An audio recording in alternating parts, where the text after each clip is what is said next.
สบายดีปีใหม่เด้อปีใหม่ฟ้าใหม่มัดแขนเสื้อกันเด้อ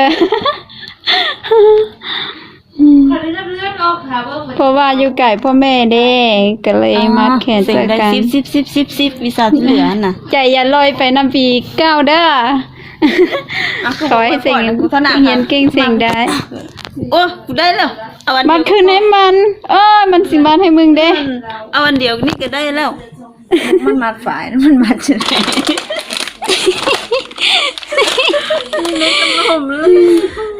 เอาสบายดีปีใหม่เอาขนมมามัดแขนพิเศษขนาดเลยขนมมันยังมาติ่มเลย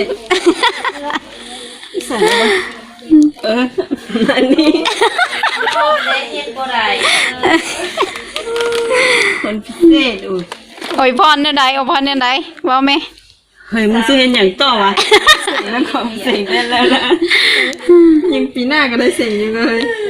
จะได้กับเสียงของหมอกูบอกไว้พ่อเนาะใจเอาเด้อมัดในงานมัดเป็นอยู่วะให้แปลงมากมัดกับมาจำยังว่างกันกับเจ้าเซลไหมจะเห็นอย่างวะวันนั้นชีละก็ตัดลิชิสานะมาละกูแกตัดแนวบดีอ๋อเดี๋ยวรู้ช่องเราหมูตัดแนวขี้คานวะแนวขี้คานแล้วตั้งใจเซลเลยมีต่อไปเป็นคนใหม่สิแล้วเอาไทยกูไหมเซลเด้อเคยวันนี้ฮับแท้เอ้าออกแล้วอีนี่แล้วไหมมัดผมเป็นแน่อีนี่มัดอันนั้นให้งามๆเด้อให้เห็นกูงามๆเด้อเป็นบ้าเอาปีใหม่ฟ้าใหม่แล้วเด้อหวานปรารถนาสิ่งใดก็ให้ได้สิ่งนั้นเด้อใจอย่าลอยไปนำปีเก้าสิ่งที่บดีก็ปะลายไปให้ปีเก้าไปตอนนี้ไปของเฮียนเก่งสิ่งได้700อย่ามาห้องให้อยู่ห้องนี้หลายเขาลำคาห้องได้สนะนี่นั่นมันได้ก้าวมันยังพอใจถือว่าเป็นอย่างความเชื่อถือของเฮาเด้เอามาแต่ว่าใจมาแล้วเอาเองแม่ได้คนจึงว่าเอาดีเจ็บไข้ใดบุป่วยนี่แกพอนเอาเงิน1,000อีกบ่พอนเอาเงิน1,000คือยีบ่เอาใช่ไม่รู้กูหักเรื่องเงินไม่ค่ะไอ้กูเลยกูสาวมาเฟซมาเพจฮันเดนุลืมไปเก่งปากเลยดีไม่นี้คอยเสียงพัน2น่ะเสียงพันสมมติก็เห็นคือบินนี่แล้วนะพ่อปีใหม่นี่น่ะถือว่าผิดพลาดไปเอาบายให้เจ้าเด้อขอให้เจ้าและทั้งครอบครัวมีความสุขมากๆหาได้เงินหลายๆไม่ต้องความเจ็บอย่าได้ความไข้อย่ามีเรียนเก่งเสียงได้ไม่ต้องเอาเงินพ่อแม่ไปเสียอันค่ะเสียก็อันนั้นเสียงคืนอีกแล้วเด้อสบายดีปีใหม่สบายไม่ฟ้าใหม่ขอให้ปรารถนาสิ่งใดขอให้ได้สิ่งนั้นเรียนเก่งเสียงได้ขอให้ครอบครัวตัวเอง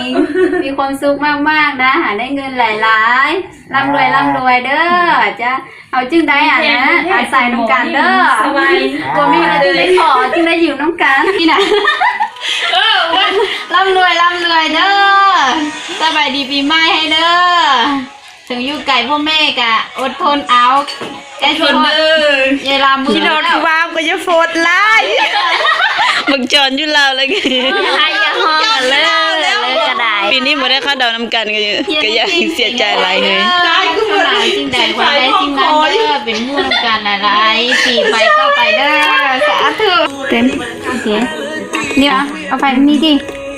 เอาเริ่มแล้ววันนี้ยังตีดีปีใหม่เด้อเริ่มแล้วเนาะตีปีปีใหม่เด้อเดี๋ยวว่าการเดี๋ยวว่าเขายังไม่มีบางที่เขาแค่เสื้อกันตบใจกะอย่าเป็นใครเป็นเด้อปีใหม่ก็ได้ เรียนเก่งเก่งได้ เนี่ยได้บ่ดีก็อภัยให้กันเนาะ บ่ต้องเฝ้านอนรับตัวให้มันแน่ คือกันเด้อ เอาได้หมดไปหมด โอ ไป เค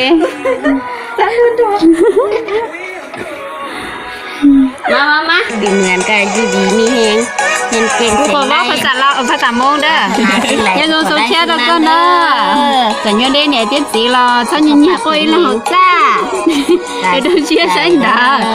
để cha là cáiคะแนนลื่นก็กูนะเดี๋ยวtôi chia ให้บักซิบเลยวิชาเดือนนะ dùng gì là nóสิ่งก็ไล่สิ่งก็ตาขอตื้อสาเตอขอตื้อเราแบบตาเตอได้เชียนเหนียวเชียนชาเชียนสาเนาะcòn nói vậy vậy tôi phải sợ đơn do làนู้นnày chỉ nhỏ thế quý hai giờ có xía hình chân nó มา เอามาให้กลัวคือแค่นี้บ่มัดวะ ดีคนนี้ก็เข้าเด้อก ลัวแค่นี้บ่มัดวะ กินเนี่ยจ้ะ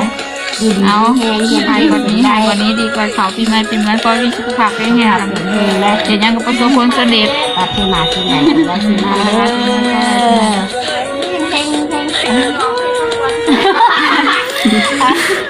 สาธุขอบใจเด้อ ไหนวะฮาสโลพากาศฉันไม่สวยหายคนนี้หายคนนี้หายคนนี้ดีกว่าเขาดีกว่าเขาควรจะมุ่งหมอพรก็มีเลยนี่หมอพร นี่ไม่เป็นเด้อนี่จะไม่หน่อยพ่อก็ อย่าเลยไรมีเส้นไฟนึกว่ามันเขามาแค้นเหนืออยู่ดีมีแหงเห็นเก่งเส้นใดคำพูดเด้อมาเด้อก่อนเด้อ Kilo